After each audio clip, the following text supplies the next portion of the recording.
ایمان کی برکت سے اللہ تعالیٰ نے آپ کو اس حد تک لایا ہے، لیکن اس سے آگے ایمان نے آپ کو بچا لیا ہے۔ ایمان کی برکت سے آپ بچ گئے ہیں، اور انسان خود تک چلے جاتے ہیں۔ تو فرمایا کہ اس قسم کے وسوسے یہ انسان کی ایمان کی علامت ہے، اگر آ جاتے ہیں اس قسم کے وسوسے تو پریشان ہونے کی ضرورت نہیں ہوتی کہ میں اب کیا کروں۔ بعد دفعہ انسان وضو کرتا ہے، وضو کی حالت میں وسوسے شروع ہو جاتے ہیں۔ ایک دفعہ ہاتھ دھوئے کہ اوہو میں نے تو نہیں دھوئے، ایک دفعہ وضو کیا اوہ میں نے تو وضو نہیں کیا۔ اب اس کو علماء کرام نے علاج بتایا ہے، فرمایا کہ اس میں علاج یہ ہے کہ انسان ان چیزوں کی طرف توجہ ہی نہ کرے۔ ایک علاج تو یہ ہے توجہ ختم کر۔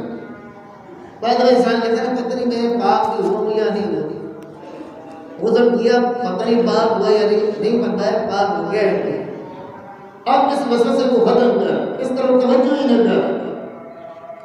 دوسرا علاج یہ بتایا کہ انسان ایسی حالت میں فوراً کہے اعوذ باللہ من الشیطان الرجیم، اے اللہ میں شیطان سے پناہ حاصل کرنا چاہتا ہوں اور آپ کی پناہ حاصل کرنا چاہتا ہوں، کیونکہ شیطان مجھے نظر نہیں آ رہا، لہذا اس سے بچانے والی اگر چیز ہے تو آپ کی ذات مبارکہ ہے، اس کے علاوہ کوئی مجھے بچا نہیں سکتا۔ فوراً پڑھنا شروع کر دیا اعوذ باللہ من الشیطان الرجیم۔ تو حدیث میں بتایا گیا کہ شیطان انسان سے بھاگ جاتا ہے۔ انسان گھر والی کے بارے میں وسوسہ آ جاتا ہے، اللہ پاک بچائے اس سے بھی، نعوذ باللہ بعد کہ میرے گھر والے پتہ نہیں کہاں گئی ہے، یہ وسوسہ بڑا خطرناک وسوسہ ہے۔ بدگمانی آ جاتی ہے انسان کی، تو ہمیں ویسے بدگمانی نہ کرے کسی کے بارے میں، آرام ہی کسی کے بارے میں بدگمانی کرنا، جب تک کہ اس کو صحیح علم نہ ہو آرام ہی ہے۔ لیکن اگر آ جائے تو اس وقت فوراً کہے اعوذ باللہ من الشیطان الرجیم، پڑھنا شروع کر دے، ایک دفعہ نہیں کئی دفعہ پڑھے یہ انسان، اللہ ہی کریم اس وسوسے سے انسان کی جان چھڑا لیتے ہیں۔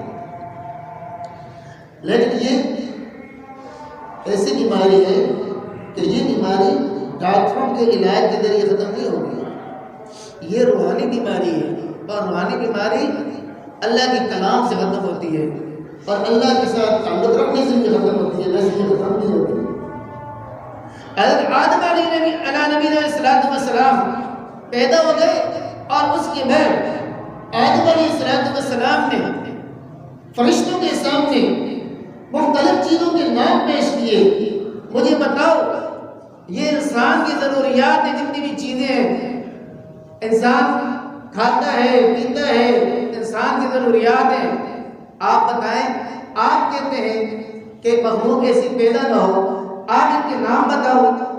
فقال انبئونی باسماء ہؤلاء ان کنتم صادقین۔